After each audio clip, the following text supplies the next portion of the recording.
Hablar con Pablo Echarri, que está en su cuarentena, en su vivienda, con su familia. ¿Cómo nos costó esta entrevista? ¿Hace cuánto? ¿2 años que te estamos buscando, Pablo? Hola Tomás, ¿qué tal? ¿Cómo te va? ¿Cómo estás? ¿Bien? Bueno, un poco, un poco. Lo importante es que acá estamos. Sí, la verdad que sí. Bueno, ¿cómo están? ¿Cómo está la familia? Bien, bien, bien. En lo personal, en lo familiar, bien, Ujú. bien. Tenemos el privilegio de tener una casa que nos contiene, digamos, de no tener una urgencia económica concreta. Entonces, la cuarentena se puede llegar a parecer casi a como un encuentro familiar, ¿no? Ujú. Tenemos el privilegio de poder vivirlo de esa forma. Eh, Obviamente, solamente sentarse o delante del teléfono y del televisor para saber que la realidad no es como la nuestra en Claro, general. Y claro. eso es, imagino que todas estas discusiones y estos debates y este deseo de seguir por el camino del cuidado tiene que ver con cuidar a esa cantidad inmensa de población que no tiene los privilegios que tenemos nosotros. Estás en tu casa, estás con la familia, por ahí ¿Sí? seguramente tomás contacto con algún medio de comunicación y empezás a ver que, bueno, supuestamente pueden venir médicos cubanos que están en otros países del primer mundo y, bueno, hay alguien que dice que los médicos cubanos vienen a espiar, que vienen a hacer espionaje, o, por ejemplo, un juez que libera a un violador de una manera tremenda, tétrica, se te mete también en tu casa. ¿Cómo se vive esto? Bueno, las informaciones se van dando, ¿no? Apenas se propone la agenda informativa, que generalmente la proponen los medios dominantes, empiezan a verse en las superficies los intereses de uno y de otro, ¿no? Este deseo de instalar de la llegada de los médicos cubanos como una, una invasión comunista es definitivamente y claramente un deseo deliberado de un sector de la sociedad que juega fuertemente y que trata digamos, de unir esta visita o esta llegada en ayuda humanitaria de médicos cubanos con una invasión y con algo negativo para el país. Ujú. Yo he escuchado a varios profesionales, no te puedo precisar en este momento el nombre, pero donde hablaba de la imposibilidad de contar con médicos argentinos, ¿no? O sea, de que había médicos que se los solicitaban, se los convocaban y según el lugar donde les tocaba, digamos, ejercer su profesión, podían estar o no, Ujú. digamos.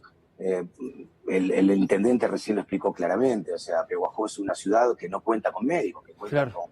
con una espalda, digamos, en infraestructura importante, donde pagan buenos sueldos, según lo que escucho.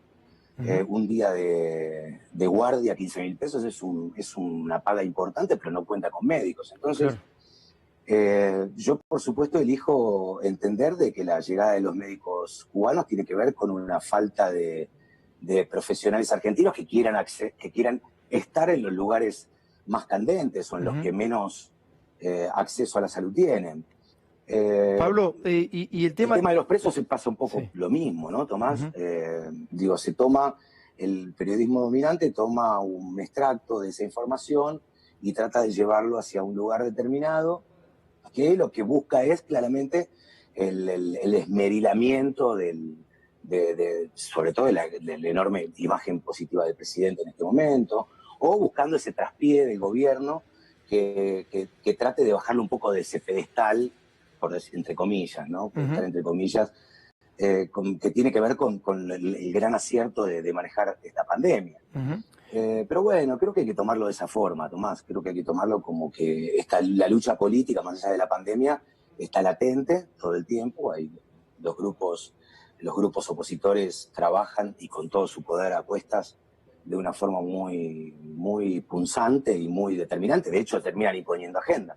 Ujú. Digamos, todo el mundo termina. Yo te estoy respondiendo a vos sobre esta situación, No, como me es parece tremendo que lo que han hecho, sí, tendríamos que sí. estar hablando de otra cosa. Sí, sí. Pero bueno, hay que tomarlo con naturalidad. A mí me parece que las decisiones que se están tomando son las adecuadas y bueno, lo importante es no generar esa escalada que sucedió en otros países que tomaron esta realidad de la pandemia con una liviandad asombrosa y que creo que van a pagarlo. Van a pagarlo políticamente los que decidieron tomarle y bueno, lamentablemente la población. ¿Qué va a hacer? Como siempre. Pablo, y vos estás en tu casa, estás con tu familia, ¿cómo sentís la educación de tus hijos? ¿Qué crees que le va a pasar a tu hijo y a los hijos de otros? Vos sos un tipo sensible, los actores tienen esa sensibilidad que pocas profesiones tienen, la verdad que hacen trabajos para ser cada vez más sensibles, pareciera que laburaban para ser sensibles, pero lo ves a tus hijos que se pueden educar, ves que pueden avanzar en tu casa, y eso, ¿cómo ves al resto de los pibes? ¿Cómo ves la Argentina dentro de 7 meses si esto continúa? ¿Y cómo ves este año sobre todo para los pibes, para la educación? Bueno, es bastante complejo, la verdad que es una situación tan nueva, tan novedosa y tan impactante que es difícil poder analizar las consecuencias, ¿no? En una instancia como esta.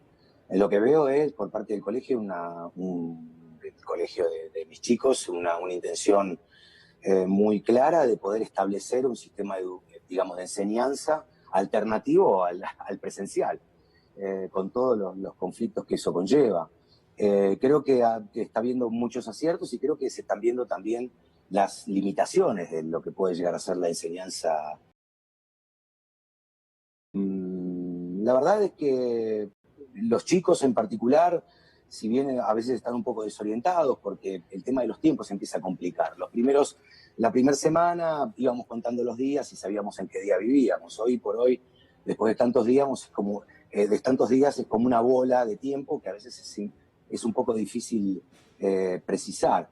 Creo que, creo que esta pandemia va a impactar en la educación, sin duda. No quiero decir que la educación tiene un año perdido, pero sí creo que va a tener una consecuencia muy concreta en la imposibilidad de poder, digamos, llevar adelante la educación de la forma que corresponde, ¿no? Que es cara a cara. Y respecto a lo que pueda pasar, a ver, en un futuro no tan lejano, hace un ratito nosotros pasábamos una mujer que pudo dejar su testimonio, tenía coronavirus, estaba en una clínica, no había enfermera, porque claramente las enfermeras no tenían los insumos necesarios, no podían trabajar, el miedo, el terror de esa enfermera de tocar a un enfermo de coronavirus, al lado habían depositado un cadáver. En el medio de esta situación es muy doloroso, las cosas que pueden pasarnos son dolorosas. ¿Crees que nos puede tocar eso a los argentinos o no?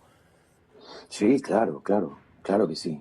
Creo que es la imagen más impactante. Yo estaba escuchando y aparte durante estos días estuve leyendo y escuchando algunas crónicas de familiares que han perdido, digamos, de hijos, hermanos, padres, la mayoría gente joven que ha perdido familiares o en un geriátrico o en un hospital, digamos, infectados de este virus maldito que es casi también como un estigma, ¿no? Y lo más doloroso y llamativo, lo que más me impactó fue esa crónica del no poder despedirse, de no poder estar cerca del familiar en el momento crucial. Digamos, yo al menos reconozco que soñaba y me amargaba muchísimo y me entristecía profundamente cuando pensaba en la muerte de mis padres, ¿no?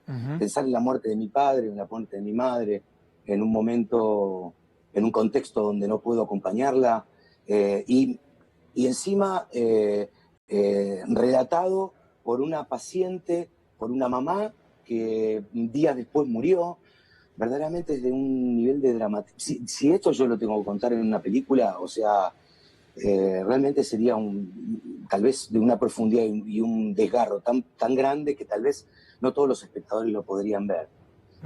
Estas son las consecuencias que trae esta enfermedad y por eso es que hay que atenderla de una forma tan presente y tan objetiva. El no hacerlo nos puede llevar a situaciones como la que está viviendo Italia, como la que está viviendo España, la que vive Estados Unidos, bueno, yendo mucho más cerca la que está empezando a vivir, está viviendo Brasil y va a vivir Brasil, que verdaderamente digamos, baja a la condición de despedir a su padre, o a su madre, o a su familiar en un momento tan desgarrador, nos tiene que hacer replantear verdaderamente cuál es el futuro de esta sociedad. O sea, yo soy un tipo capitalista, Tomás, yo no me considero ni comunista, digo, cuando alguien asusa los fantasmas del comunismo, ya sea con los médicos cubanos o con otra cosa, la verdad que me hace reír, porque yo no me considero un tipo capitalista, me considero un tipo arraigado en el sistema capitalista y construido, criado en ese sistema. Ahora, si el sistema capitalista verdaderamente no deja asomar su parte más sensible, más, si existiese, su parte más empática, verdaderamente va a haber un colapso muy grande. Y creo que es lo que se está viendo. Digo, el miedo de la derecha de tratar de imponer la vuelta del comunismo tiene que ver con que los sistemas neoliberales o los sistemas que más han desprotegido sus esquemas de salud tienen mucho para perder políticamente. La tienen muy difícil políticamente. O sea, bueno, Trump está en los próximos meses en pleno, digamos, contienda electoral. La tiene muy difícil verdaderamente. El mostrar semejante falta de empatía o indiferencia con el ser humano tiene sus consecuencias. Yo creo Pablo, digamos, no soy absolutamente optimista. Creo que hay una parte de la humanidad que se jacta de ser antipática. Pero yo creo que va a traer movimientos globales importantes y sobre todo va a dejar sobre la superficie el accionar de los gobiernos o de las personas que llevan este mundo, que tienen más empatía con el ser humano, ¿no? Me parece que esos son los que más posibilidades van a tener. No sé si lo estamos viendo con claridad a la profundidad de la crisis que vos estás planteando, porque lo estás planteando perfectamente. No sé si los argentinos lo estamos viendo con profundidad esto, y no sé si quienes nos dirigen la vida nos están manejando nuevamente a la grieta, nos están llevando nuevamente a la grieta. Que aparezca la grieta nuevamente, ¿no crees que deja a las claras que que los argentinos no estamos viendo ese nivel de profundidad de crisis que vos estás viendo en todo lo que nos puede llegar a pasar? Mira, Tomás, yo creo que las grietas existen en todas las sociedades. Hay una estructura psíquica, emocional, ideológica, que divide a los seres humanos entre los que tienen empatía por el otro y los que tienen empatía casi por su círculo más íntimo y creen que tal vez el tema de la pobreza es una cuestión del toma y daca, ¿no? Yo creo que esto es algo que fácilmente se ve, digamos, que está presente y que no hay que tenerle miedo, digamos. A veces yo me enfoco un poco cuando lo que se busca es que se acabe la grieta. No, la grieta va a existir, digamos, el querer negarla, el querer taparla y que no exista más es casi un acto como de negación. El adquirirla como tal, sabiendo que estamos constituidos de una materia diferente, con intereses diferentes, con principios y valores diferentes, nacidos aún en un mismo país, pero sabiendo que tenemos que tener acuerdos generales como para poder avanzar y poder dar pasos hacia adelante, es eso lo que nos va a sacar. Bien. No el hecho de querer ocultar la grieta o el querer tener ese deseo casi infantil de que no exista. Pablo, tenemos la grieta tanda. va a seguir existiendo, no, a mí no me asusta lo particular. Gracias, Pablo. Te mando un abrazo grande. Tenemos tanda. Muchísimas gracias, en serio. Sos un gran tipo, una gran persona, un mejor actor. Y muchas gracias por todo, en serio, viejo.